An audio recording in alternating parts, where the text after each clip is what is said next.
Welcome to the acclaimed podcast, The Deep Dive, featuring your esteemed hosts, Andy Monitor and Drew Dinzik, powered by BetSperts. Welcome to The Deep Dive.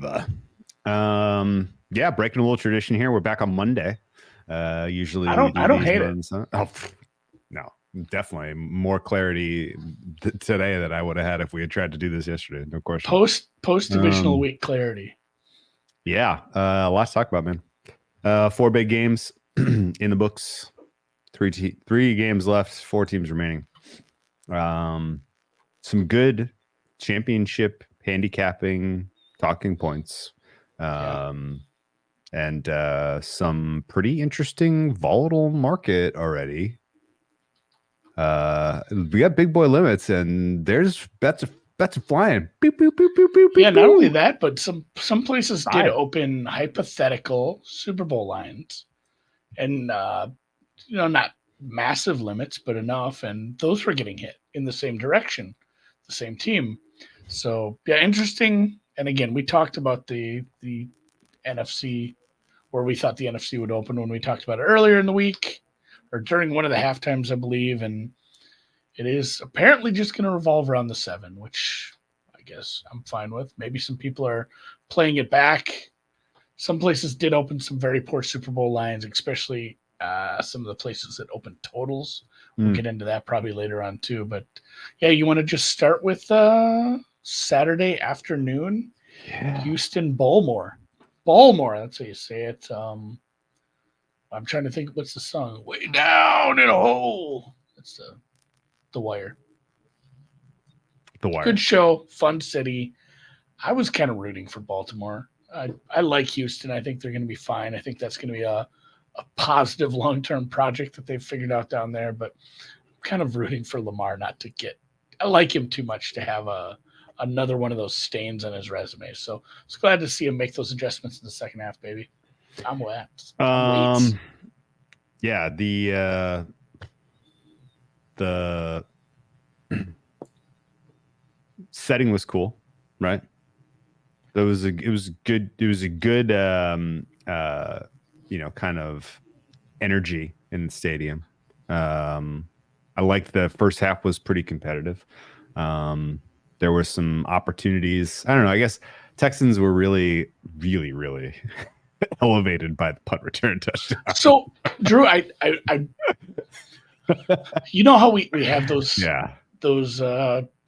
notions of how it went, and you think to yourself, oh, like the punt return was all they did. I went back and pulled the first half drives and plays, and it was very even. Yeah. No doubt. No. I didn't think it was going to be way off, but I thought Baltimore would have an advantage, and they really didn't. It was roughly it was like roughly 30 plays, roughly 110 yards. They're both like 3.6 yards per play. Obviously, the runs and some the penalties were the biggest part, and that was kind of a theme for the whole game. I don't think it was just the hometown whistle either. Like a lot of those procedural penalties, it's just like, well, shit, you got to call that. What do we, you can't jump, you can't keep doing that. And there were a few games last weekend that were a little lopsided in the penalty calls, and I'm not really pointing to that as like that's the reason Houston lost. It was definitely part of the equation, though. I guess you know what, we got to take a step backwards. We can't really talk about the game without talking about the market. And the market was insane. This one started off a weekend of true absurdity in the kind of new legal landscape with ESPN Bet offering liquidity that was heretofore unavailable for football games. And that trickled into just a wild set of circumstances. I guess let's talk about the side and total closed 10 if I believe correctly, but it was 10:44. It was 10:44. It was so kind of fraught with our arbitrage opportunities that it's tough to really say if there was a signal in how it closed. I will say that it got bet up 43-44. Somebody was pretty much like, yep, this is going to be a higher scoring game. And I imagine that person was probably sweating the first quarter as we had 3 points scored. And it really did. The Ravens did come out a little bit tight, I thought. They had some decent opening drive with the 9-play 44-yard field goal, and then a little bit of a stumble in their second opportunity. Finally scored a touchdown in their third chance before the Texans got the punt return touchdown to level it at 10. And couple weird outcomes in the first half of this one. The Texans at one point attempted a 50-yard field goal with a kicker who I didn't think was very capable of making it, and they did make it before later on attempting a 47-yard field goal that was no good wide right. They could have taken a lead into the half, not that would have necessarily changed much about the outcome of the game, but at 10-10 at halftime, that felt like the correct score approximately. If anything, it felt like the Texans maybe got a little bit of luck with the special teams TD, but the offense looked like they were kind of, they were in the game. They were performing fine. They were wasting downs like always. There was a lot of Bobby Slowick pulling my hair in the first half of like, what are you doing, man? Like, we haven't learned yet. We're still not really feeling comfortable and just letting CJ Stroud rip it.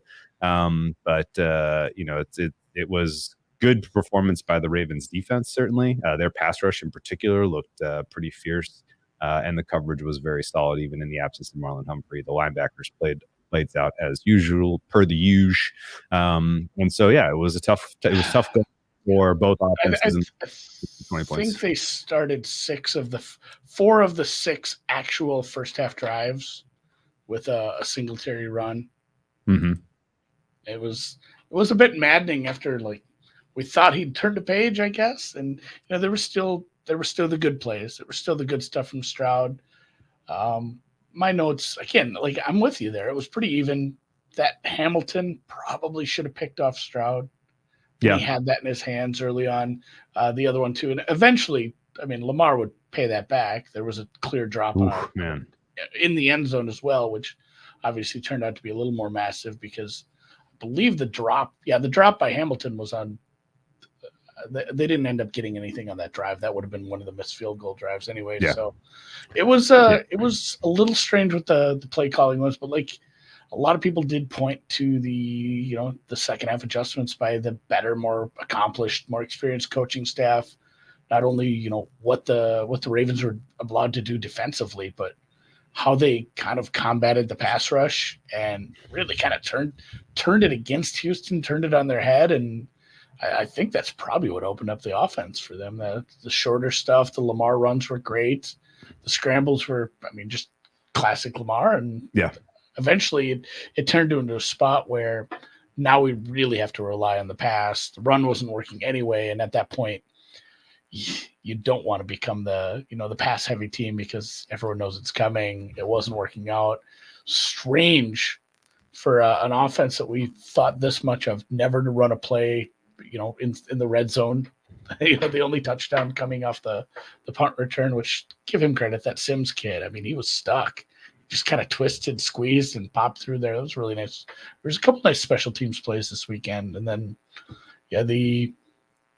punt downs to start the second half. That's not what you want to do when Lamar goes touchdown. The touchdown, punt, touchdown basically ended the game as far as I could tell you.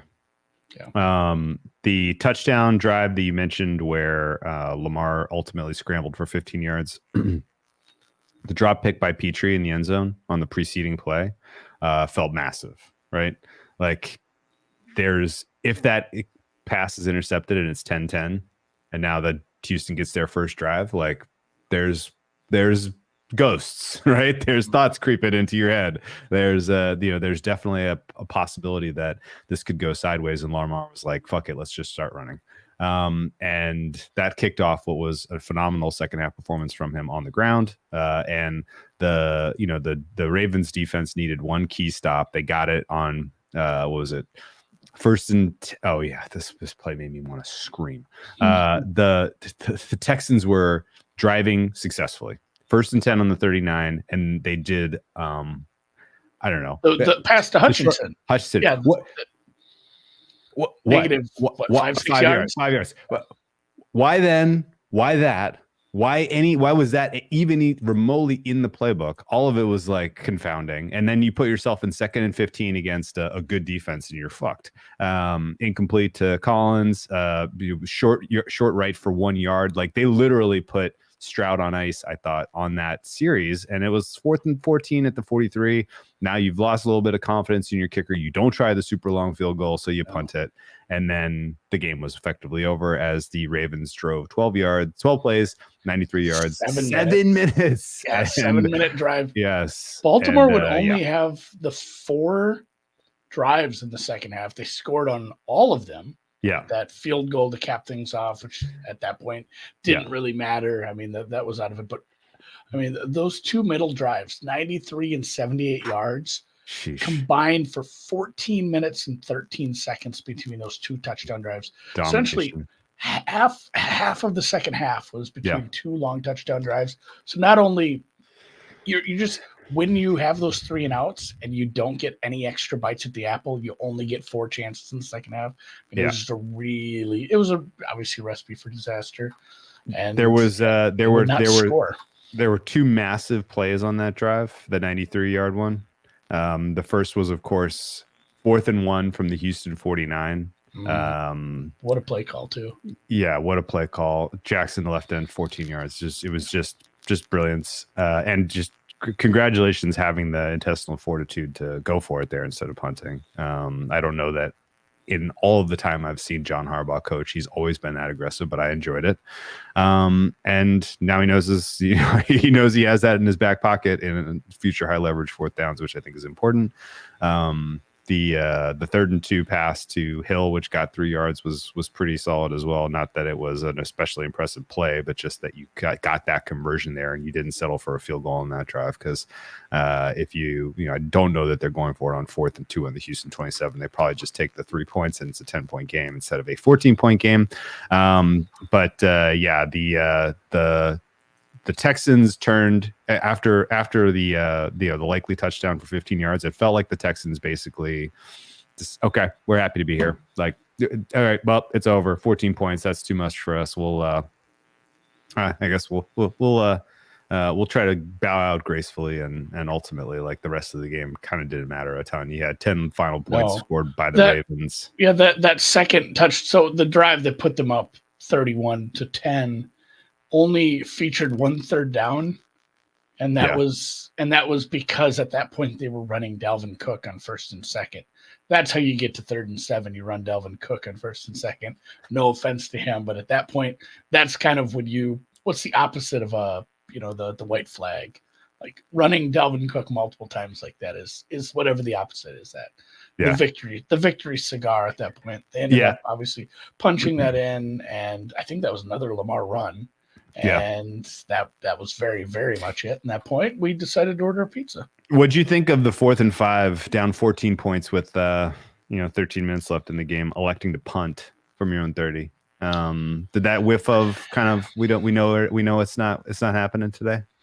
Yeah, it was one of those where it's like, I mean, how much time was left? So like almost the whole 4th quarter. It was like borderline. I think I would have gone for it. If it was like 4th and 8, 10, I could have been like, all right, yeah, nobody's going for that this early. 53 seconds have ticked off.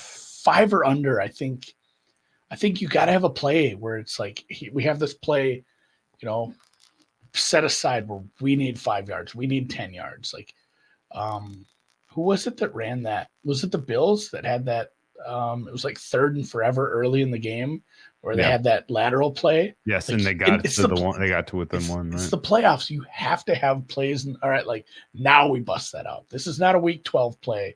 Sure, but this is I need this drive to continue. And the fact that it seemed like they were pretty quick to punt there. Like I don't think they were pretty quick to punt, and they had only used up 53 seconds of clock on their own drive, which means they were sending their defense back out there with virtually no time elapsed after having gotten a 7-minute drive run on them. Right, so it was like it felt like especially problematic. Yeah. That that you're basically just going to ask your defense to get a stop when they had gotten run amok like that. Yeah, Dalvin did have that one long run, so his overs did hit. His Okay. over was like 7 or 8 yards, man. Any final thoughts on the Ravens coming out of this game? Do you change anything about how you rate that team? No, I you know how I made this game over 10. I was already too high on them. Sure. Maybe too low on Houston. I hadn't decided. I decided it was a little bit each when I did look at other people's market ratings. I mean, they're still kind of at the ceiling. I'm not going to bump them up, although it was impressive. Obviously, heading into the next game now, they do come in with the net rest advantage, having played Saturday afternoon and getting to play the team that played Sunday night in a. Not only that, but one of those teams played an absolute battle, and the other team got to coast to the finish line too. So, that's part of how I'm making my line for next week with the rest advantage, and then obviously they do get to stay at home. Kansas City will once again travel, so they're in a nice spot here, but it's still Kansas City. That should be a good game. I think we get just another good game out of the Chiefs as far as a neutral, uninvolved participant watcher. I think it's been a pretty good playoffs for that so far. Okay. Outside of it's been like half blowouts, half great games. Fair enough. Night game was kind of a absolute hot mess. The weather was driving a lot of it. The market also closed very favorably for San Francisco. You had that one closed 10 as well, right? Yeah, that one, it was kind of like a late push there for the favorite. 10.5 for San Francisco. So you could have had a middle shot on Green Bay 10. It closed 50.5. This was expected to be the highest scoring game of the week. It was not. It was the lowest scoring game, right? Oh no, one more point than Houston, Baltimore. But by the way, there was, I don't think there was ever a 44.5 on the Houston Baltimore. I don't think that total hit the middle, but it might have. Right? It was late steam pushed it up to 44. I didn't see it crest over there. It opened at 46 and got bet down to 43.5 before going back to 44. So at small limits, somebody got a middle in, but it was never widely available. Big limits, 44.5. So yeah, it was. There was 40 the next day. The next morning, Monday morning, there were some 44s, 45s. Yeah, smallish. 45s, but small limits, yeah. Smallish limits. All right. So anyway, the Niners looked they looked also tight, right? Like I think both teams at home electing to, or I don't know if it was classic Green Bay with the ball first. They drive 58 yards in 7 minutes. It felt like they were going to get a touchdown on that drive, and it was here we go again, like Green Bay, playing from ahead. They crap out at the 11, 29 yarder, because I think they'd end up in the red zone on like 5 of their first 6 drives. Yeah, I was disappointed. I was disappointed that neither of the love passes on that final series were really threatening the end zone. They were just kind of they were content to keep it short and try to get broken tackles, which I don't know what defense you thought you were watching, but that didn't work. It's the Niners, So I was surprised. Yeah, they're like they're reverse yak kings on defense. They do tackle well. Yes, there was some slipping and sliding with the rain, and obviously that was a big part of some of the scoring plays. We did see some secondary members fall down. There was a spot during the second quarter where the sideline announcer said that there were players on the defense for San Francisco changing their cleats, getting longer cleats in. I think they underestimated how slippery it was, but it was kind of a harbinger. Yeah. For what would come, I think there was 2 for 5 in the red zone for Green Bay. So sounds right. I got my Green Bay team total over, but by the hook. Yeah, it was a little dicey. I had the over, and I'm like, this isn't dead when Green Bay had the ball again. It was crazy how as poor as that started, it did have a chance there. And I was pretty miffed with Green Bay not playing better. Yeah. And it got a little quick aside here. I was at a bar in Chicago.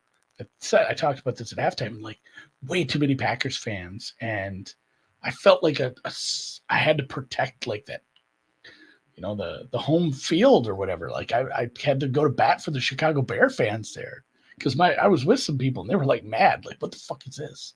Like they're ringing the bell behind the bar when Green Bay scores. This is a Bears bar. Yeah. So I got really like into the San Francisco backing, even though and then I realized like, oh man, I bet on Green Bay to score at least 21.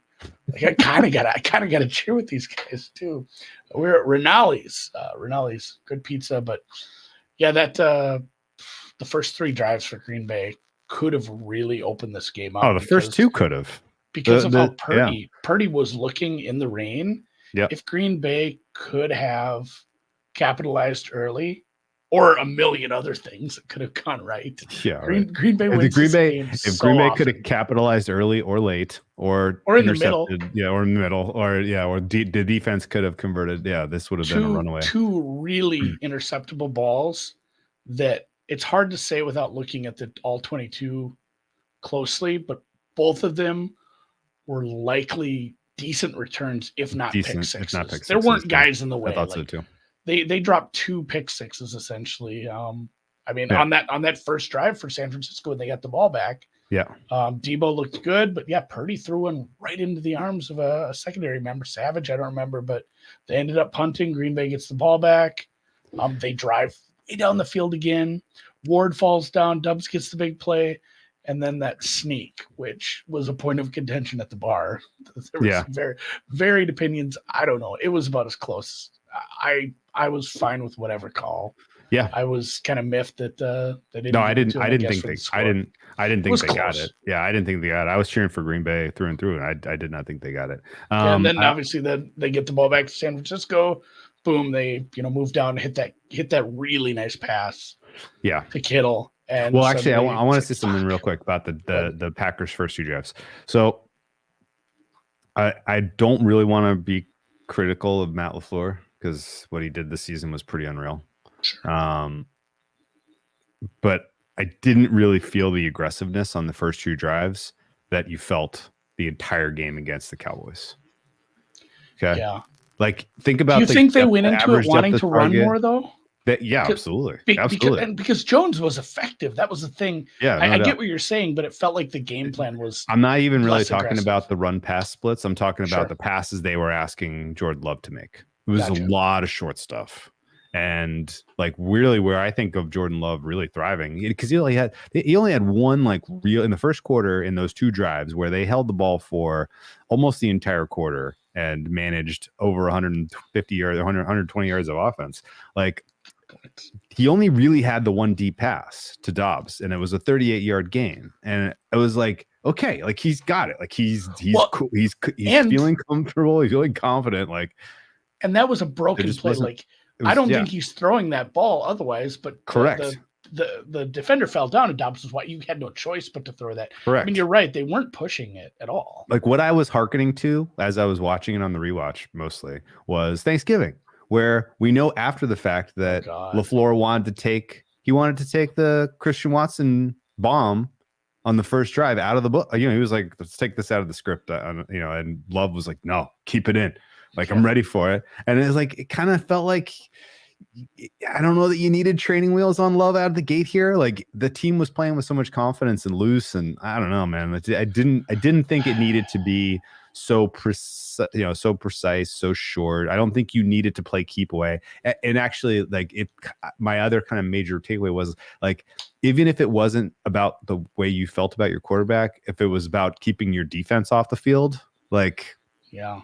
Once you got to look at what Purdy was cooking that day, like you were really worried about that. Like, and you still need that's the silliest thing. Yeah. Is like being less aggressive to keep the defense off the field. Sometimes being less aggressive just means more punts, more 3 and outs. Like, oh, good, you tried to keep the defense off the field by running. Like you took 2 minutes off the clock by not getting a first down.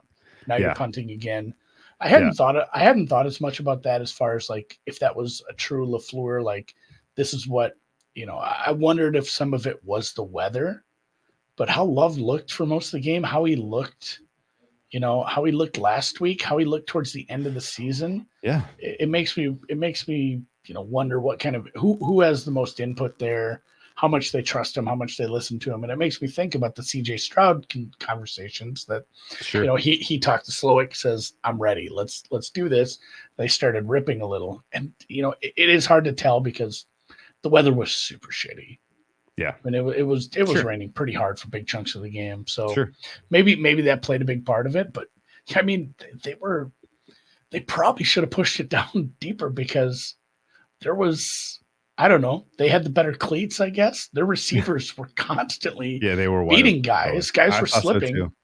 So like just once that happened once, I don't know why we didn't run more, just run right at the safeties. Like, push it deep, at least get everything over the middle nicely. Yeah. So anyway, 2 drives, quarter over, you're up 3-0. It felt like it should have been 14-0. The Niners come down, over's dead. Niners drive right down your throat, score a touchdown, 7-3. I'm like, oh, well, I guess we know how this ends. Like I was literally envisioning like this is 38-3 type of outcome here. Like the Packers are screwed. They put together another matriculating drive, get a field goal. They get the beneficiary of a missed field goal on the part of the Niners. What did you think of the sideline play with Love? Hated it. Oh, I don't know. Where he got hit? Oh, I didn't see that.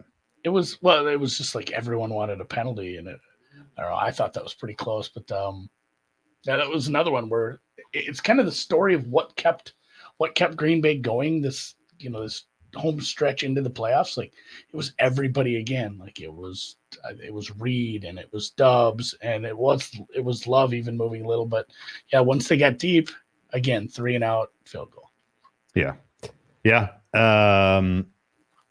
So yeah, 6-7 felt like, basically the Packers had blown their chance to really, really assert themselves in this game. But they, Brock Purdy did not calm down at halftime the way Lamar Jackson did. He came out and was still jittery AF and miserable first drive. Packers respond, finally punch it in, and then you're like, okay, well, that was the sign that this team is, they've righted the ship. Niners respond, Packers respond, and then 3 touchdowns in a row in a matter of 6-ish minutes. And the over was back alive. 6 minutes in game clock. What? I sweated. Yeah, there was a big one on that Green Bay, and again, it was another penalty that had to be called, but yeah, they got a 3rd and 15 bailout on a DPI after they had that weird. Remember that pitch that went to Jones and he went backwards? Yeah. And another one where Melton scored there. The defender was again falling down. CMC had the big run. Yeah. Oh yeah. The kick return with the kick return with the fumble at the end, and then the crazy recovery. Tucker Craft touchdown, 2-point conversion. Yep. And then that next drive, that's where I thought it might have been over, because that next drive they had that penalty on the return, and Purdy absolutely threw another interception. He tried to throw one interception to 2 different Packers, and neither of them came down with the ball. Was that Gary? Who was Yeah, it was both guys on the left side there. I think it was just the safety and then whatever the corner was over there. But so they go 3-and-out, and it's like, shit, Green Bay's going to win this. And then the tip pick that turned it. Actually, the tip pick led to the long field goal, and then Green Bay again went 3-and-out, and then we ended up with a little bit of a lull there. I think we had another punt before. Yep. Yeah. Then Green Bay finally got the ball back, settled for a long field goal. 41. Spoiler alert, did not make it. Another one though, where like that 3rd and 9 at the San Francisco 23, like why they just stopped from? It's like they'd settled on it. Yeah, why'd you short of the sticks? What are we doing? Like like miserable short attempt to Kraft on 1st and 10, a predictable run for 1 yard on 2nd and 10, and then the short pass that was incomplete on 3rd and 9. Like it did feel like they lost their aggressiveness at the wrong time. When Bosa's in coverage on your 3rd down play and it's 3rd and 9, you haven't thrown it far enough. Yeah. To this point in the game, Purdy has basically given you a D and you are still 4 points down. So the Niners were extremely lucky, and I do not know how this was not just a complete runaway for the Packers at this point. His 12-play, 69-yard drive, which took 5 minutes of clock, which was actually the most impressive part of that drive, which is that they did it in a way that left the Packers with virtually no time. It was good. He was good. I didn't think there was many things he did wrong on that drive, and nothing that I would like especially criticize. The fact that they basically they were playing 4-down football, but they didn't actually have to go for any fourth downs. Like, I think that helped them a little bit. I was a little confused, and granted, it was the best pass he threw outside of the Kittle touchdown, but that 16, 17-yard pass on it was like 3rd and 4, 3rd and 5. Yep. Sure. I was a little surprised because it's 4-down football, and that was what because that's kind of a low percentage pass. The way he was throwing the ball turned out to be a great pass. They end up getting that. I think they'd only face one more 3rd down the rest of the drive, and that was 3rd and 1 from like the 6. So yeah, we know how that goes. Christian McCaffrey was great on that drive. Purdy was pretty good. They didn't ask a lot out of him. I think the 17-yarder was by far the longest play on that drive. Like you said, it was 5 minutes long, and then Green Bay had a chance. Again, the over was back alive. The tie puts it at 48. A field goal in overtime gets you there. A touchdown just straight up gives you the over. What did you think was going to happen? I really thought they'd end up with at least a field goal attempt. Yeah, I was kind of thinking it was going to be a missed field goal. Yeah, I figured ready for it. I figured I'm losing this over. At least I got one of my bets. I was like anything but having fun because I think I had 9 or 10. I had a bad number on Green Bay, so I needed them not to lose by 10. Yeah, when he did catch the ball, I'm like, oh shit, are we going to get the over anyway? But both times he had both interceptions, and his returns are like if Tyreek Hill was really slow. He's just all over the place, but never getting anywhere. It's like, buddy, and especially at that point, it's like, you need to go down before you do something fucking stupid here. Like, just get down at this point. I completely agree. I thought I thought ultimately this was a fine result. It felt lucky for the Niners, but at the same time, if you're going to get a stinker like that from your quarterback in Brock Purdy, and actually, believe it or not, Brock Purdy had a positive EPA per play. How is that possible? Because the interceptions were dropped. The picks were dropped. Yeah. But here's the thing. Here's the again kind of the capstone criticism for the game call by LaFleur.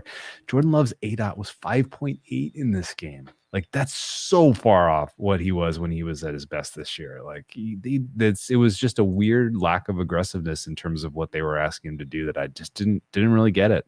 And ultimately, if you were convinced that your defense was going to let you down, they did. But so you needed some other different answer because nobody's playing for the cover; you're playing for the win. So,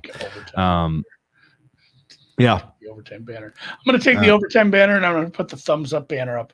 I always ask at the end of the show, and that's probably bad YouTube. Like, I'm just not good at YouTube. Like, you should ask at the beginning or in the middle. Hey, we've been through 2 games. If you're having fun, if you're enjoying us, if you even just hate our faces, I don't care. Give us a thumbs up. It'd be awful nice to you. Your thoughts on the Niners going forward? Like, are you making an adjustment? Or are you giving them the pass because it was a rainy game? Weather doesn't look as bad. We got to save that for the end. We can't give away the goods in the middle of the show. All right, let's get to the Sunday games then. Yeah, no. I guess there was no Niners injuries of consequence except for Debo. Debo is pretty much the only one. Like, Greenlaw came in, obviously questionable, but he was very much ready to go.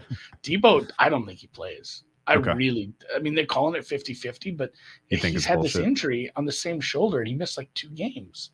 So I don't think he plays. They'll call it 50-50. I'd say maybe it's 25-75. Really, we didn't touch on injuries for Baltimore either, but that's honestly because there weren't any. Like, Humphrey missed another game. We need to see if he practices tomorrow. He hasn't practiced since he got knocked out of that the Miami game on the 31st. He has not practiced since. He has not obviously played since either. If he gets any sort of practice time this week, that's a big eyebrows. Yeah, Gus Edwards did get banged up. I thought I thought he ended up okay, and they just ended up holding him out because of the game state. I will check into that. Thanks for that, Pete Gamer. The other one is Mark Andrews, which the timeline that said, hey, we're not bringing Andrews back because we're sticking to our timeline, even though it seemed like he was ready to go by watching practice clips and whatnot. So the timeline was always bring him back for the AFC title game. So I'm not saying it's 100%, but everybody's saying it, and everything's pointing to Mark Andrews being back. There aren't a whole lot of guys probably on the Ravens outside of Lamar that move the number. He's probably one that does change the tenor of this offense. He matters. If he looks real good in practice and he's back, that's obviously a huge boon to them. And we're on to the Tampa game. Yeah. By the way, to put a capstone, that was the shortest ADOT for Jordan Love all season. I was wondering if you were looking that up. I saw you. Because I kind of felt like it was. And I know. honestly, I was like, shit, I don't know. Guess what? Guess what the through line was with a lot of the shorter ADOT games? Packers lost. They lost the Giants game, the Tampa game, the Denver game. Like, honestly, like that's not like I don't think you want to run your offense through Jordan Love being efficient on the short stuff. I just don't think that's where he's good. Anyway. Two teams that lost to Kirk Cousins during the Jordan Love's ADOT against the Cowboys, 11.1. Yeah. That's more like it. Anyway, so Sunday. This was my biggest position of the week by margin. In fact, it was the only full stake I did in the entire second round of the playoffs. I needed some linos, big time. I had 6, and it felt very much like this was going to land 6, and kind of feel a little lucky that didn't know. But at the same time, like the right team won. I don't think that there's really any argument against the fact that whenever the Linos needed points, they went out and they got the points. The fundamental handicap was they could handle the blitz well, no problem. The fundamental handicap is their skill position players are going to they're going to be able to beat the Bucs one-on-one, and I thought they did. The Linos made some mistakes. How little they ran? Yes, I was. That was kind of yes and no. Yes and no. Like they've tailored their game plan well for their opponents, and what do you want to do against the Bucs is exactly what they did for the most part. Although at the same time, like when you got that lead, wouldn't have minded more Gibbs. I know. Like there was one drive where they went like four out of the 5 plays were Gibbs. I think one might have been a catch, but like I was still surprised. I'm like, they're still throwing an awful lot. Yes. Yes. And I mean, it wasn't like pushing deep, but I mean, it's a team that had been kind of relying on these running backs a little bit. Their split was a little funny. My notes for this one, and we'll kind of get into the game a little deeper, but the big things, the big sacks by Baker. One was on 3rd down that was massive. That ended a drive. A couple on like 2nd and early down sacks are actually worse because they put you in such a bad spot for you essentially have two more downs that might almost be wasted at that point trying to get all those yards back. The 2 turnovers, both were Baker interceptions. That was huge. The Bucs were 3 for 3 in the red zone. When they didn't turn the ball over and they didn't take a big sack, they did score touchdowns. They actually had like 6.8 yards per play. Yeah. Few more penalties, but I mean, the biggest thing was just like the Lions were able to mix it up on offense. The Lions handled the pass rush fine, and the Lions pass rush got home for the most part. Or at least caused Baker some harassment. And we had the turnovers, we had the sacks, and that was probably the biggest difference here. Yeah, no, without question. The Goff did throw an interception in the end zone, essentially, too. Yeah, he had the one bad one. Dean just drops it somehow. Dean dropped it, right? And actually, that was kind of the game, right? Like the Lions were a little tight coming out of the gate.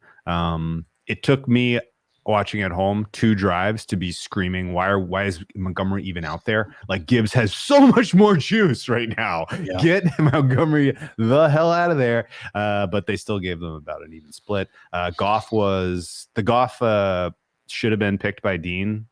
Pass was way bad. That was that was hands. I watched this Hutchinson sack a couple times. Yeah.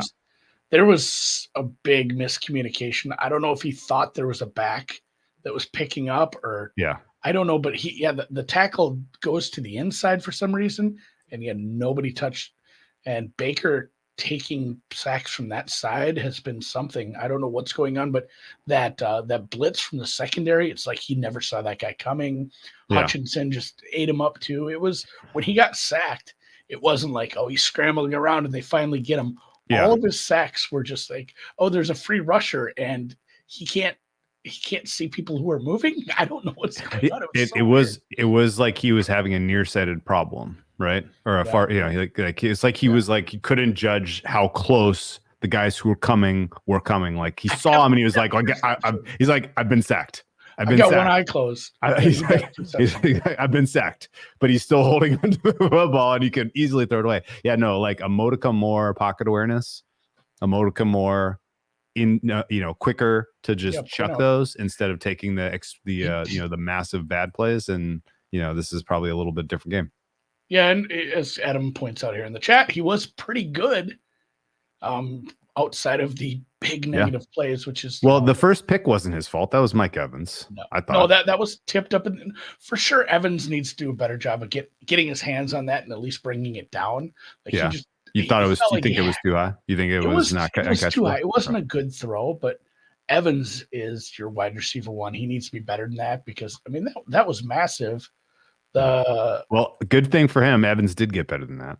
Evans was undefendable in this game. He was destroying the secondary for the Lions. Dave Canales called a magnificent game. I was kind of surprised Rachaad White only had 9 carries for 55 yards. I guess the game state was kind of dictating that because the Lions weren't doing a good job of tackling him at all. Like a lot of times when they got the hand in, and actually like this is kind of why the concept was, let's hope the Niners win ugly and let's hope the Lions win clean. And then the Niners was because like the yak stuff that the Bucs got in this game, my God, like there were so many opportunities for extra yards and poor tackling and the third lion to touch a guy who was live with the ball was ultimately the guy that brought him down a lot of the time.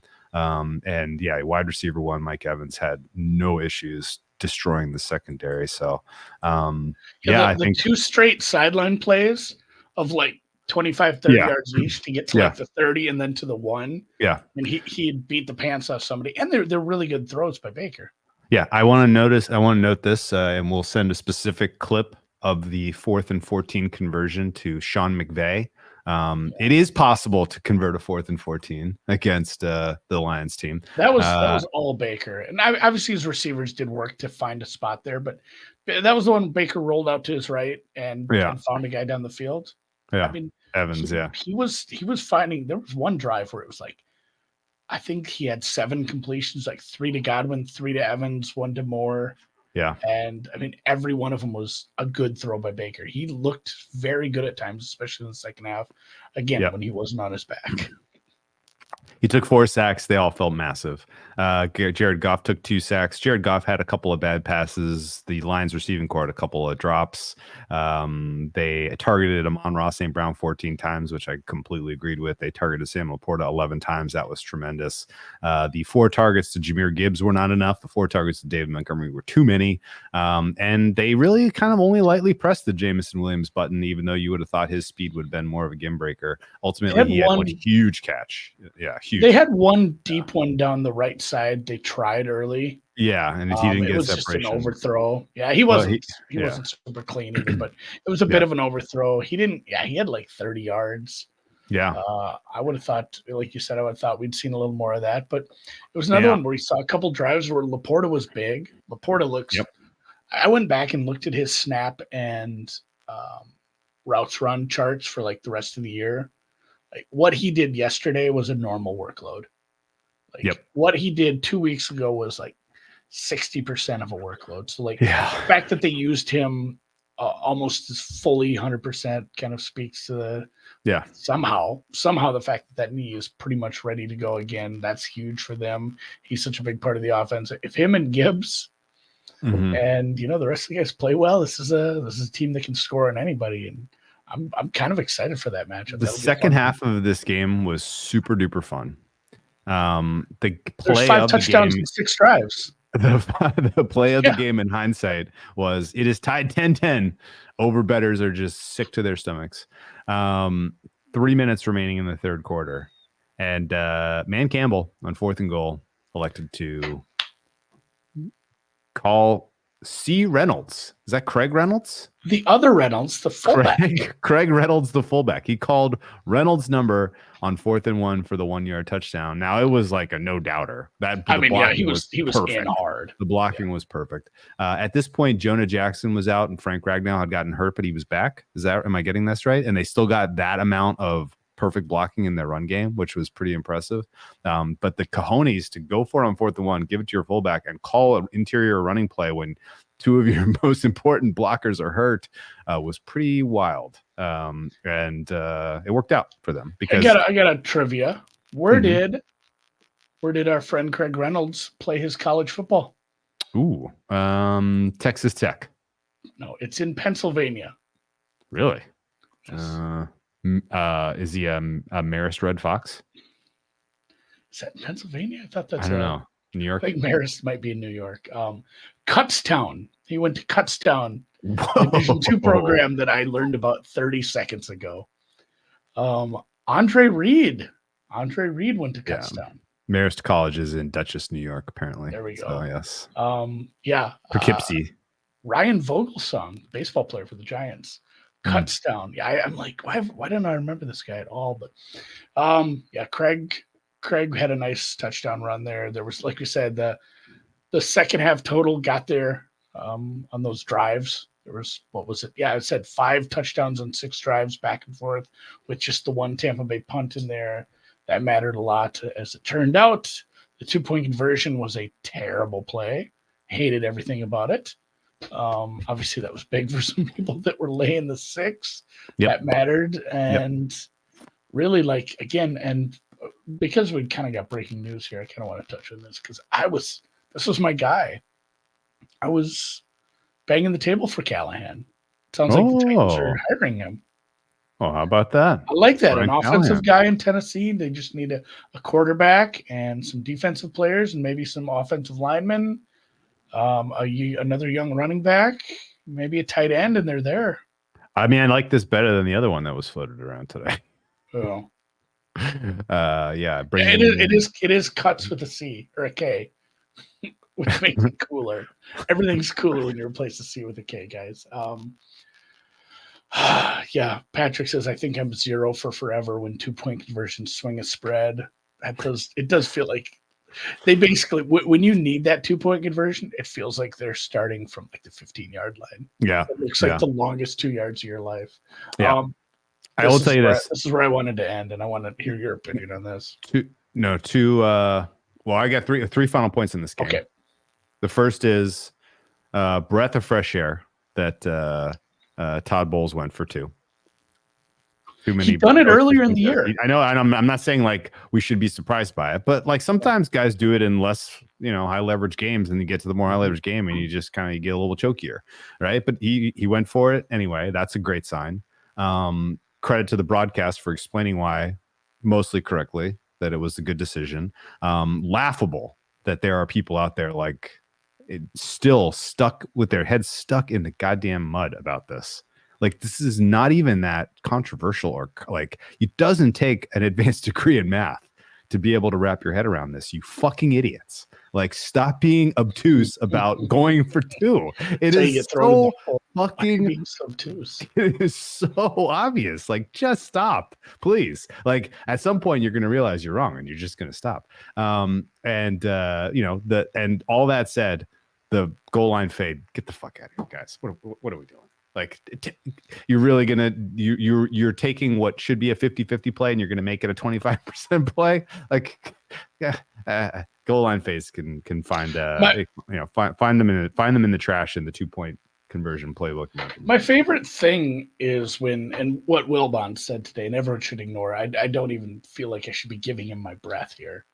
But when he said, like, what is it? Does analytics just say do this no matter what? Would it say do this if me and you are out there? Like, that was his point. Yeah, like what? So that argument is that we're so early into analytics and so fucking stupid that we aren't even using, like, let's just say, what would the first data points you would use be?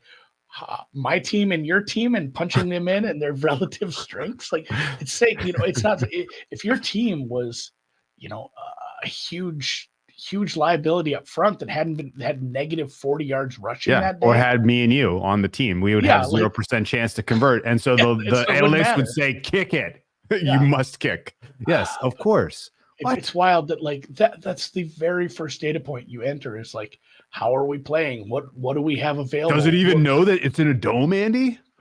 What the weather is? Like, what do we think our percentage is of scoring this 2-point conversion? Obviously, it sucked that they ran that play. It was a terrible play call. Yeah, it was a terrible play call, and that is kind of born, I guess, a lot of these people who are just have their head stuck in the sand on this issue. I don't understand why. I really don't. And yes, I think, the days of everyone just doing it and these people being laughed at out of the room is close. Like, we're very close. So it's kind of worth. It's just we're close. Anyway, one more thing on Callahan. Yeah, hit it. The Pelissero tweet says Callahan had a second interview today, and Tennessee isn't letting him out of the building. Like, I know they use that's a phrase that's used. It's always sounds so sinister. Like, he had a second interview. He's now today, held hostage. And they ethered him. He woke up in a room tied up, and they're not letting him go. Other ways to say it. It sounds right. weird. A ransom note has been delivered to his wife and children. Yeah, it's cutting up magazines with the letters. Right. Final thoughts. Baker. I think Baker. Yeah. I get one now. I'll get because it's not even about the game. I think they keep Baker. I think they like him in there. It sucks because they're going to have to pay him, but there's not a lot of options. If you tag him, it's like 30 million something though. So I think they'll probably want to work out a deal for like some sort of 2-year deal with maybe a 3rd-year option. Yeah. I'm not a big contract guy, but there's a lot of talk about tagging him. Tagging him means you have to pay like fair price for his age range and his position, and the fact that his position gets paid 40 million something. Like, I think it's like 35 million for his salary next year if they tag him, which is a big bump. It's still cheaper than some guys, but so I do think they probably work on something. If you can keep Canales, I think you keep Baker for sure. Yeah, absolutely. Those guys made good music together. Okay.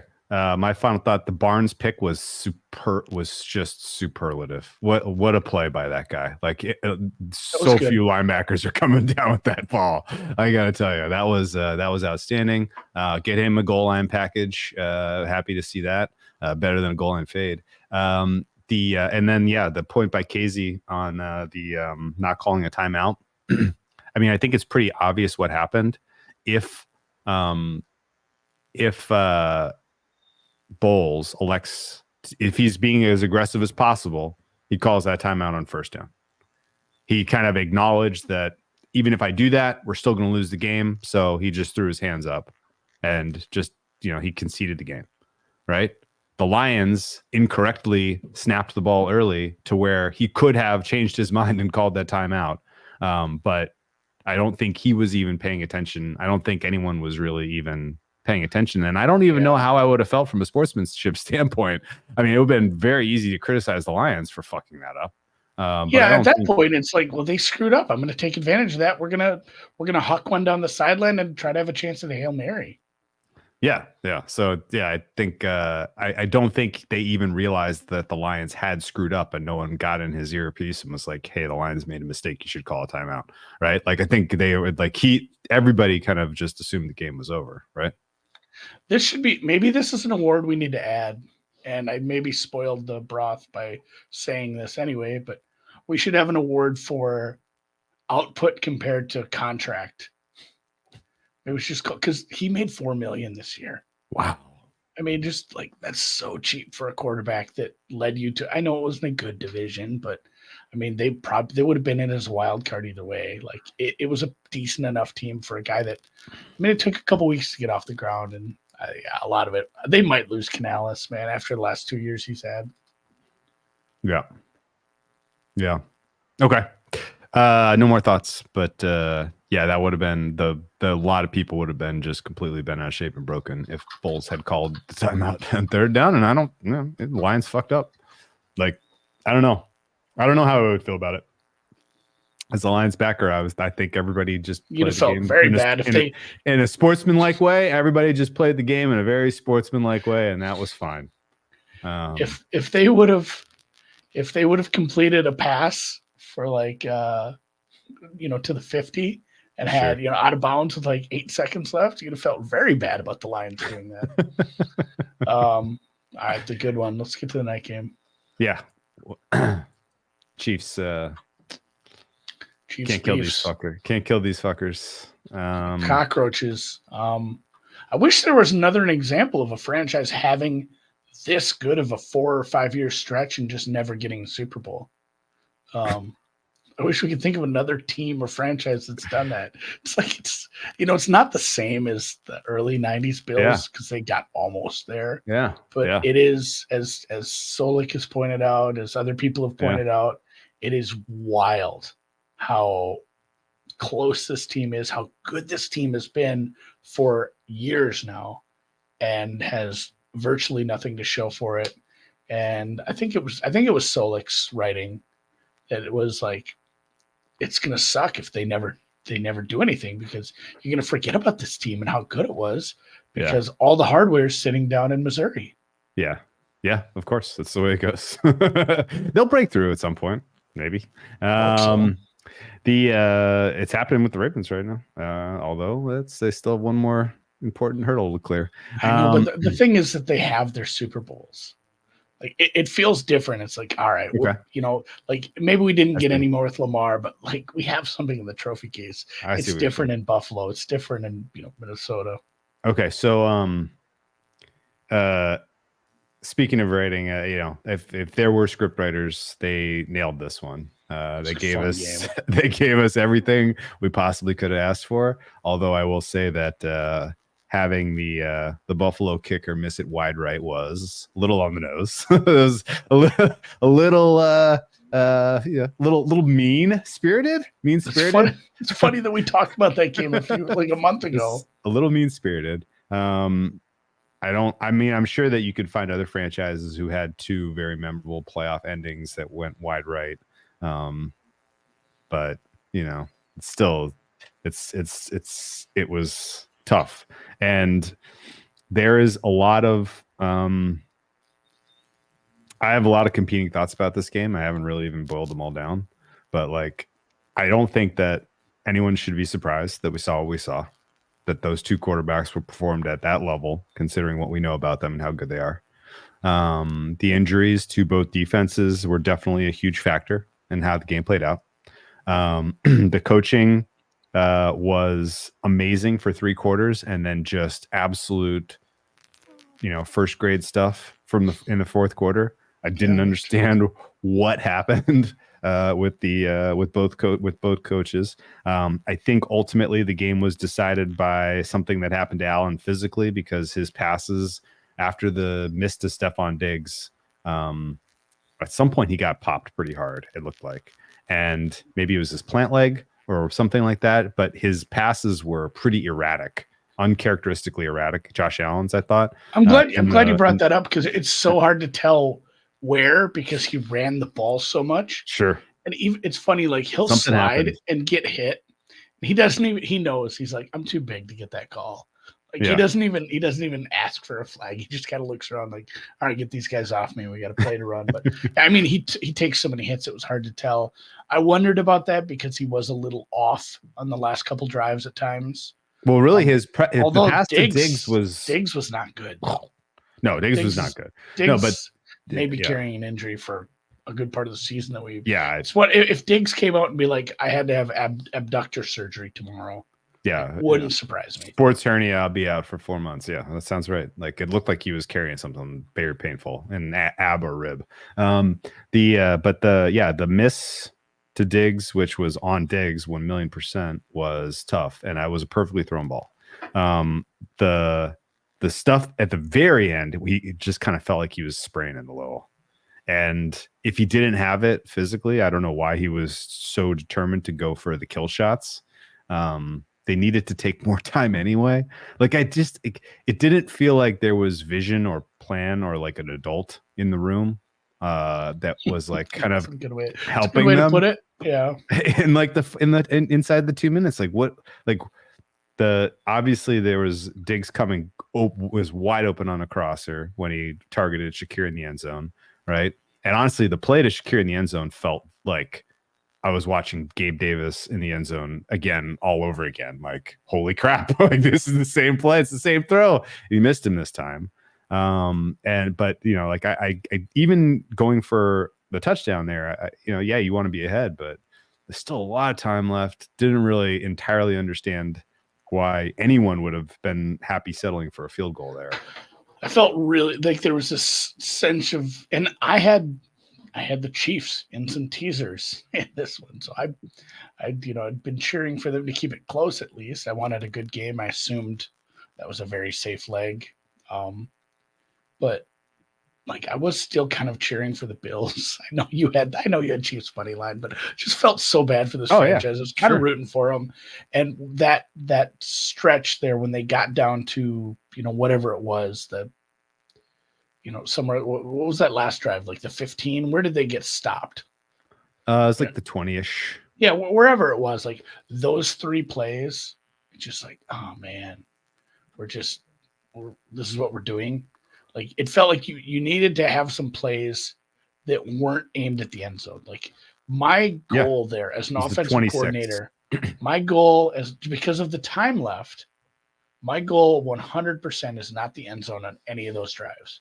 My goal is to get a first down within 3 plays and then be able to run the ball some more and try. Because, again, if you score on any of those plays, or even if you make the field goal, what do you have, like a 20% chance to win? Yeah. I think it's like 15 if you make the field goal, 25 to 30 if you scored. Like their defense. Let me pull up the exact number. But yes, I agree with you. It's low. Just the way their defense was playing, just like, man, even if you complete that pass with like 2 minutes left, like what chance do you have of stopping Mahomes the way that your defense looks right now? And a lot of it was the injuries, and that's obviously a big deal, but still it felt tough. It was a really tough one. I guess actually, according to public models, they're still they're pretty low. That was a bad one. I was gonna say I kind of want to look at what like Lee had, or look at the ESPN even. Yeah, allegedly going into that play, their win probably was 41% on 4th and 9. And a 44-yard field goal probably was probably neutral, and a miss took them down to 14%. Yeah, I'm a little lower than that in my noggin model. Yeah, I think so. I think that's fair too. Because of the way your defense was getting abused. I mean, you're, again, like all of these are based on just neutral offense, not, God mode Mahomes, and the likelihood he was going to be able to move the ball and score, which was high, right? Mahomes and the Chiefs offense barely had the ball in this game. It is almost like the Bills came in with like a specific plan of, we need to win time of possession 2-1, and we need to be good in the red zone. We need to go for it on 4th down often. And they did and we need to avoid turnovers. Yeah. They did all of those things. 0 turnovers in this game, 0 sacks, 2 of 3 on 4th down, doubled the time of possession almost. And yet it still was not enough. It's pretty unbelievable. This is kind of what it's almost like you were trying to thread a needle there. It's so hard. You can't score too quick. You can't get left with a 4th and long. Like they really, really needed to thread a needle, and that's super hard. Even 13 seconds is too much, because they know.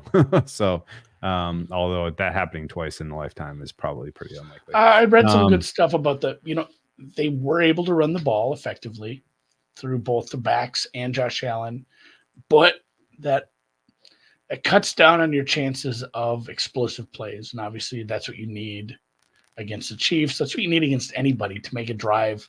Just having one explosive play on a drive makes the EPA of that drive go up, I think I think it's like sixfold or something silly. Sure. So like But the at the fact same that time, like you ran the ball early and it was effective, but they weren't able to like turn it on in the right spots late. I don't know that they needed explosiveness. They needed to be able to milk the clock. Like they did exactly what they needed to do. That's what's weird. I wasn't quite sure what to do in the second. Like if I'm looking at the Bills, I'm like, what's the plan here? Because the plan is maybe you have to score on every drive. Yeah. And maybe that's why I'm hard on them, because it's just like, shit, the plan is we have to score on every single drive because we can't stop a cold right now.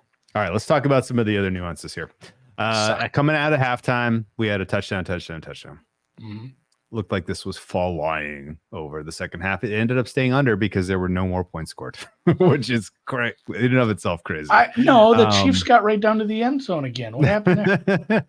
Well, let's talk about what happened preceding that, which was they set up the Chiefs on a short field by going for a fake punt. Okay. There were probably people out there didn't like it, especially because and we've covered this a million times, and I'm probably now old man yelling at a cloud on this to a degree, but like if you have Pat Mahomes or Josh Allen and you want to go for it on fourth down, just snap them the ball. Your chances of converting it, if you snap them the ball, are greater. And the element of surprise is something, but it's not enough to overcome that. If it was fourth and inches, if it was fourth and 1, and you literally just needed to push and get it, then that's cool. It was 4th and 5. Like, you know who I have something like 99% confidence that on any given 4th and 5, regardless of the surprise, regardless of the number of players on the field, I think Josh Allen has a higher likelihood of converting 4th and 5 than Damar Hamlin with the ball in his hands, independent of all of the other circumstances in that moment. Hamlin just didn't have a lot of carries coming in. It's hard to tell. It wasn't it wasn't well blocked. It wasn't super well disguised, I guess, off the jump. I don't think you had the surprise, but the fact that they were kind of bunched in there. Yeah. The box was semi-loaded, it felt. I'm going to go back and watch that one again because it felt like one of those where you have to kill that. Plus, I feel bad saying that's wrong terminology when we're using Damar, but you have to kill that play at the line when you see them stacked up in there like that. I don't know. Surely. It feels like there's got to be some sort of kill call to hey, we're punting. It looked telegraphed. Yeah, it looked telegraphed. And honestly, like going for it with if they elected to go for it with Josh Allen there on 4th and 5, I think we're all like, you get it.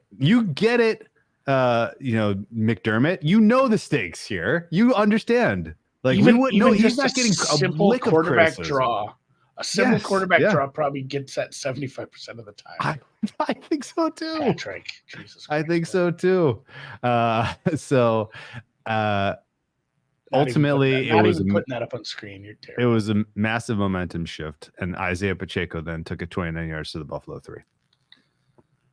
And then you'll never believe this, but Andy Reid got cute. Mecole Hardman. Let's get Mecole Hardman involved at the 3-yard line again. It wasn't his one touch. It's one touch of this game. He fumbled in the red zone. We got lucky in that moment.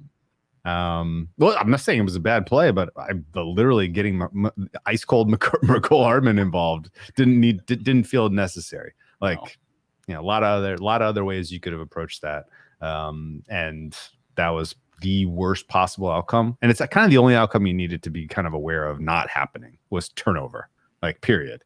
And the greatest / worst rule in sport, depending on which side you bet on over or under, came into play as it always does, and gave the Bills renewed life. The Bills ultimately squandered it with a 3-play -2-yard punt. At this play, both those drives, the 4-play 70-yard drive and the 3-play -2-yard drive, I was questioning, is Allen okay? Because it did feel like he had lost a little bit of juice somehow, some way. But then he threw the bomb that was a just miss to Diggs on 1st and 10 on the 20. in the final drive for them. So it's so clearly he had the ability to throw, pinpoint passes deep. But here's one other funny thing about the missed field goal drive for the Bills. It ate almost 7 minutes of clock. Like that was a crazy long drive. And at that moment, to eat 7 minutes was like, okay, wow, I guess you're going to take it right down. Do you think being that, like you said, trying to thread a needle, like did that check out to you? Or should you have been a little bit more like, let's make sure we at least have 2 more possessions in this game? That's a tough call. I don't know. There was a lot, like, just like I think about that, the difference between an Allen play, the stupid fake, and the punt probably weren't a huge amount of difference there until you actually ran the play, and then it was. But I don't know. That's probably marginal, right? I had to look back too. I forgot. Hardman actually had another fumble in the game early on.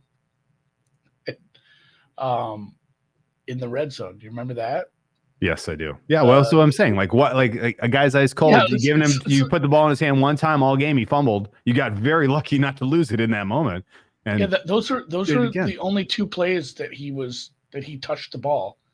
So he had the run in the red zone that luckily that Watson recovered, and then he had the terrible through the end zone. So that's I thought he might have had another touch after. Well, after that, he obviously can't give him, but goodness. Yeah, that's bad. I probably wouldn't have called this number again at that point. No, you're right. Yeah. What was the original question there? I just got off base. Like, if you're the Bills, are you comfortable a 7 minute Bills? I guess in the vacuum. Now that we know what happened, obviously it's a little bit different to ask this question. But a 7 minute drive at that stage of the game, where you take it inside the 2 minute warning and all you get is a field goal attempt out of it, doesn't feel like you're kind of in keeping with the stakes of the game at that point. No, again, like I said, once they got down there, that was a loss. Like the fact that you treated those last few plays the way you did and got those sometimes, it'd be a little results oriented. And if he'd completed, maybe he completes one of those, and maybe something shitty happens to the Chiefs and they get a turnover and the Bills win the game. But there's, the way they treated that last drive at the end felt like, wow, you've lost. Like that's another year. And yes, as Patrick's pointed out, they are about to enter some bad years for the salary cap. They got Josh Allen. They're gonna have to move some money around. They'll be relevant. This is a good wide receiver draft. They got Josh Allen. I'm not really crying for that. That's kind of it. They kind of have to hit on some younger players now. Yeah. Major question, because basically the entire game was just reflecting on the Bills. The entire kind of post-mortem is reflecting on the Bills. We're kind of not really zeroing in much on the Chiefs, who are moving on. But so final thoughts on the Bills, like just think about this for a little while, or do you feel like in the moment we have clarity that you need to move on from McDermott and get a fresh start there? Because if you don't move on from McDermott, then the entire offseason is windows closed. You bring him back as a lame duck, if deserving it or not, like that. This is still like, it's not a, it's not a situation you're dying to be in. I don't think, if you want to be contending. You either have to fire him or extend him. It's the answer. Like, because there is something about having that lame duck. It makes it, it feels weird. There's a vibe. I've heard players talk about that, even where it's like, hey, we know what the season is. Like, they won't say it out loud, but it's a weird vibe to try to listen to a leader of men who is probably not going to be here next year. So they either need to get behind him and say, we're going to go get the best, some of the best coordinators around him. He's not technically a lame duck, but he's a lame duck in spirit, in that how many more one more year in this, they absolutely get rid of him. Right? Yeah, exactly. So he is a lame duck. Yeah, right. Yeah, like it doesn't. I don't know why you want to do that. I don't know why you want to waste another year of Allen's prime. I think you just hit the reset with the new quarterback, get an offensive guy in there, and honestly, like, I think it's a win-win for McDermott to leave and go coach somewhere else. Like, go even, like even a coordinator job. Yeah. Or you go work for a team, dude. There's not good enough candidates for all these jobs that are open right now. There's Like so many McDermott would jobs. you'd be right at the top of a pile. People are interviewing Ron Rivera to be a DC. Like, McDermott, there's jobs out there, guys. Yeah, and honestly, like, I honestly think it could be a win-win for him to find a new home. We'll see, but and I want an offensive-minded head coach with Allen just to see what the hell happens. But who knows? May not get it. They may run it back because of one playoff win, and I mean, and good job by him getting the young players coached up on that Buffalo's Bill defense to where they were good at the end of the year after as miserable as they were in the middle. So, whatever. Yeah, just too many injuries, and then, like you said, we didn't talk a ton about Kansas City because there's not a lot to say that hasn't been said for the last few years. Like Mahomes was great. Reed put together some good plays outside of the brain farts to McCole. Yep. Rashee Rice is a bona fide weapon right now. Kelce's good when he's 100%, and they've gotten a lot out of Pacheco. Yeah. This is a huge step up in class from an injured Bills defense to a very good Baltimore defense with a extra time to plan. Although they did have to wait for that. It's not like they could just assume who wins that game. They did have to wait a little bit before they could really start putting the actual nuts and bolts together. But they do get the extra day of rest, so it's a big step up in class for this offense. We'll see it because that's been one of the bugaboos of this year. Is like there's been a few games where it's like Chiefs just aren't doing anything. They're not getting anything out of anyone but Kelce. Kelce has 2 drops. They have 10 points. We're in the third quarter. The offense has just struggled at points when no one steps up. It's weird to say, like, do you just take away Rashee Rice, let him try to work all the everything through Kelce and realize none of the other wide receivers are going to give you much? What do you think of the defense for the Chiefs? Good enough. Good enough. Well, got some pressure at some times. It's a tough offense to defend. And that they're going to have another very tough test. The Baltimore offense looked good, but because I felt like it's one of those things where I hate to harp on pressure rates and like sacks because it's one of those weird quarterbacks. And again, you're going to have another one of those in a row where you don't want to go overboard with the blitzing and sometimes pressure isn't always a good thing versus a guy who's that willing to scramble up the middle. Yeah. Couple of injuries to note. Derek Nottie, Willie Gay, Mike Edwards, all worth watching on the defense this week and matter for particularly run stop. I don't think you want to go into this game against the Ravens with a broken spine. Joe Thuney. There was an update on that. I mean, he starts, he matters. The fill-in did all right, but he got an MRI in his pec. I didn't get an update on that one. Yeah, it was Willie Gay. Pec strain. Willie Gay, I think, has a chance to miss. The fact that they ruled him out pretty quick with a neck injury. I don't know if he pulled something or what happened. And then the Mike Edwards was early. That was a concussion. Short week to come back, but it's still the postseason where concussion protocol gets awful squirrely, guys. So, yeah, we forgot to mention. We didn't talk Lions injuries too. Like Jonah Jackson is out, man. Okay, I mean that he's out. Brock Wright is out. They signed another tight end today. I mean Zach Ertz is coming to town. Frank Ragnow broke everything below his waist. He'll start. He's fine. Expected to go. he's tough. He's like, he's going to be out there in 2 leg braces. He's going to look like Forrest Gump at center, but he's apparently just tougher than shit. And then I don't know what James Houston, if he's ever coming back. He practiced a little bit there, or they activated him off the IR, but they said he's not ready. So okay. The openers look fair to you, pretty much. Like I said, I'm still maybe too high on Baltimore, too low on Kansas City because I'm at like a 5. Okay, but just wrong. I'm above 7 for San Francisco. Some of that again is just I jack up home field a little in the playoffs. Surely, I think the rest advantages matter. I think Kansas City traveling again, not something it's like they haven't played a road playoff game.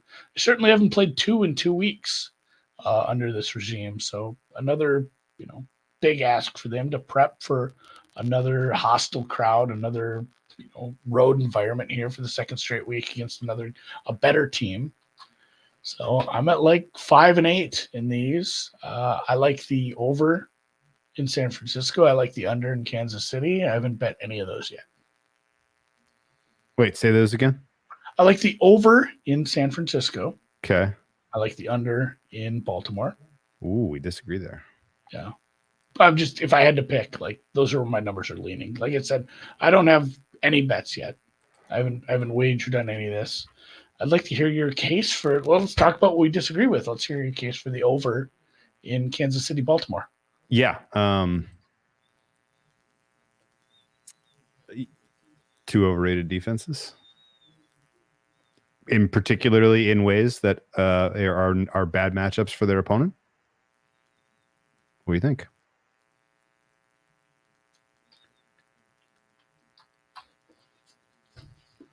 I don't know. I like Kyle Hamilton quite a bit. Sure. And if Willie Gay's good to goal, and Sneed's a bit polarizing because I think he's very good at times, but he can get blown up a little. I don't know. Maybe I like that you've given me something to dig into tomorrow. There's not enough games anymore. Like, it just sucks. I'm gonna have to concentrate on golf, but a couple of very good defensive coordinators who I think can make adjustments for these offenses. Yeah, is kind of where my head was at. I have a lot of respect for what both of these guys did. Yeah, in game and pre-game, and I think Mahomes is exactly the right quarterback to handle the kind of confusion and misdirection of the simulated blitz packages that Mike McDonald likes to bring. Sure. I think his escapability and kind of effectiveness on the ground is pretty dynamic in this contest. I do think that the screen game will be effective, less so than it was against Buffalo because of the linebackers being all universe instead of who's. But the ability to tack down the field, but with Mahomes and company, I think is going to be, it's going to be available. As long as you're not trying to attack over the middle, I think you can be successful through the air with these guys. The Rams showed us that a couple of weeks ago, and honestly, I think this is a pretty similar sort of DNA offensively the Chiefs is bringing into Baltimore, and I think the Chiefs can do their part in getting us to the total. And I think the Chiefs defense is really, really, really drawing dead against the rushing attack of the Ravens, which is going to have a pretty outstanding day. Mediocre rushing attacks have made these guys look bad. This is a funny one from Gil. Chiefs didn't have any back-breaking drops yesterday. Got to think that won't last. Yeah, MVS is riding high, guys. He is now. He's now good. He's good. He's again. now good. Wow. No, I think this has old school like 47-ish should be fair type of vibe to me. So I'm going to play over 44.5. That's the only thing I really like this week. 44.5 still? I was going to say I'm seeing 44s. Let me update my thing because I'm pretty sure I'm staring at 44 now. I was still in last week. Yeah. Last year we closed 44. I was looking at the divisional round. Okay. Okay, I'm at like 40. I'm at like 43 and 52. These are not strong on the totals. I have more of a edge on the sides right now. So I get where you're going. I just wonder. Yeah. I wonder if I'm staying away from this game altogether from a total standpoint because it's three great coordinators and then Patrick Mahomes. Okay, I'm going to leave Nagy out of this for now. And I guess I don't know what I'm going to get. I mean, I think taking the points with the Chiefs is also correlated with the over. Right? Like the total is not getting there unless the Chiefs are answering. Sure, that's fair. And I think the Niners are probably the bet at 7. That's been a fun market because that's getting some.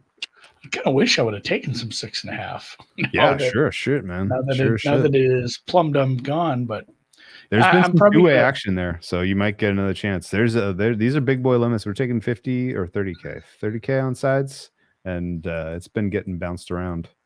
Another one only taking 5K on total right now, but the total markets have been very quiet. I think people are waiting for bigger limits.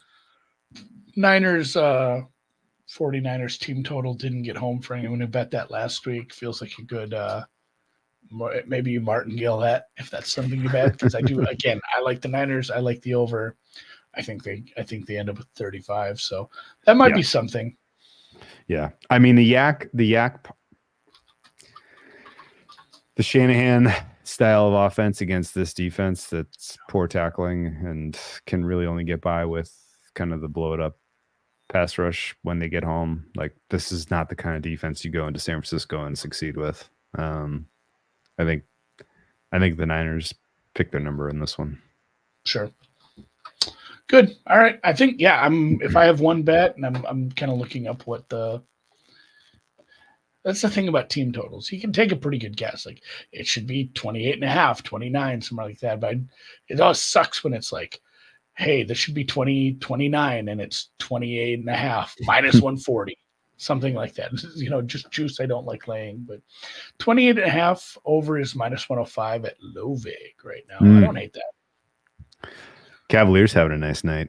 Big old rest advantage coming through against the Magic. 72-47 in the first half. Oh, buddy. They were dogs yesterday when I bet that. Ayuk. Oh, man. Ayuk. Was it Ayuk who had that shoestring? Yeah. That catch on, like, it was like a third down too, where he went down and got it. That was the biggest thing. Like, Purdy, the joke that was made about, like, how are we going to have – somebody had a great tweet where it's like, how are we having Jared Goff in a game, and he's the lesser of the liabilities in bad weather? Purdy in the rain is – it's not going to be raining next week. It's going to be beautiful next week. We're looking at all-time Cali Baltimore next week. Yeah. Wind doesn't look to be a factor in either spot. Baltimore may get rain, but we're so far out, I don't want to say that. It looks like it's going to be pretty decent, mid 50s. A nice, a nice San Francisco day with light winds. I can see Ayuk having a 150-ish type of number. This is just a beautiful matchup. Are we just talking about Arizona State? Yeah. That was golf. The last time that an amateur won, it was a kid from Arizona State. Yes, party school. Mm-hmm. That's right. All right, good to go. Wrap it up. I think so, unless you have anything else on the coaching hires and stuff. Opinion on Shane Waldron to Bears OC? Good job by the Bears. I think it's a decent hire. I think so too. I like Callahan, but that's a big wait and see. I liked the offense. I liked the Ryan Nielsen hire by the Jags defensive coordinator. That was a nice get. He was blocked at first from. Yeah, that was a nice get though. They unblocked him and then they took him right away. Yeah, I didn't care for the GM hire in Carolina, but I do wonder if with there being like 3 other openings, all the good candidates are like, I'll be in San Diego or Los Angeles interviewing. Yeah, you guys can. I'll just do it. I'll work for an owner who's not a psycho. Yeah, so they did end up. That's the tough part. They promoted from within, so he was a guy who was involved in the process that put them where they're at. Yeah. So they hired someone. They hired someone in Carolina. They just promoted their assistant GM. Yeah. So he's already working for Tepper, so he doesn't know any other hell. Does the Shane Waldron hire give you any insight as to what Chicago's going to do in terms of Fields or Williams? I don't think it makes a difference. They could have hired Justin Fields' dad. I think they're still gonna do the due diligence. They're still gonna draft. You think they're still gonna draft? Okay. Yeah. I mean, they could have hired his whole family. I still think they're taking a quarterback first. Okay. It's time to step into a new rookie contract. Okay. I think he's very, very gone. Was that the sentiment in Chicago? I think so. I think that anyone I talked to was kind of not only leaning that way as what they think will happen, but that is what they want to happen at this point. Yeah. Okay. All right. So that's why Caleb Williams is minus 900 to go first in the draft. I know. I still want to make some bets on like the other Daniels. As maybe as some of the long shots there. Because you never know. It's a long time till the draft. We still have oh shit, this guy did crazy stuff at the combine. I love those. And then last little nugget that I just read, and I don't even know if it's bullshit, is turns out like rookie of the year. Arthur Blank is the only person in the building who wants to hire Belichick, apparently. Oh. Like he is absolutely willing to make it happen. It sounds like do whatever to make it happen. And the front office disagrees with him on the move. So I'm curious to see how that'll go. Ooh. Well, that's scandalous. I like that. Well, yeah, no, that, but they've interviewed McDonald. Callahan isn't happening, obviously, but they interviewed Wilkes, Navarro, Belichick, Harbaugh, Brian Johnson. That one's probably not happening. Joe Brady, they requested an interview. They interviewed Slowick. So, it's not like they don't have their fingers in other pies. Does Ben Johnson have a home, or is he really not going to get picked up? I think he might just be your Washington, Carolina or Washington. Carolina. Yeah. Oh, I'd heard kind of things were moving at a healthy clip in DC. It's tough because you can't actually interview guys who are with a team until a certain point. You can only do Zoom interviews until a certain point, and then they're still in. So, like, it feels like Washington, well, maybe Seattle. Washington, Seattle, Carolina, those three. Okay. In that order. Like, if he's in the nation's capital, that makes the most sense, I think. I dig it. Okay, cool. Yeah, so now they can finally interview guys now because we've gotten past the second set of playoff games, but he's also still, working on a playoff plan. Okay. Lipscomb says tons of smoke, and he's a DC guy. Okay. I think very cool. Maryland, though. All right. It's called night. You guys have been cool. You guys have been awesome. I've enjoyed everything about it. I had some fun. I had some laughs. We got some wagers to look at this weekend. It's going to be a lot of prop bets again. Next week, we'll do some. Is it awards? Awards season. Awards and maybe talk about the teams that aren't in the Super Bowl. Yeah, not the real awards, the deep dive awards. So yeah, Wednesday will probably be kind of short. We'll just go through these two games. Anything we learned over the last couple of days. I'm excited to debate. I'm decided to debate least valuable player. Oh, you got to get me the list. All right, we're going to talk off air. All right. Hey, we'll see you guys. Enjoyed it. Hit the thumbs up. Have a good week. Peace out.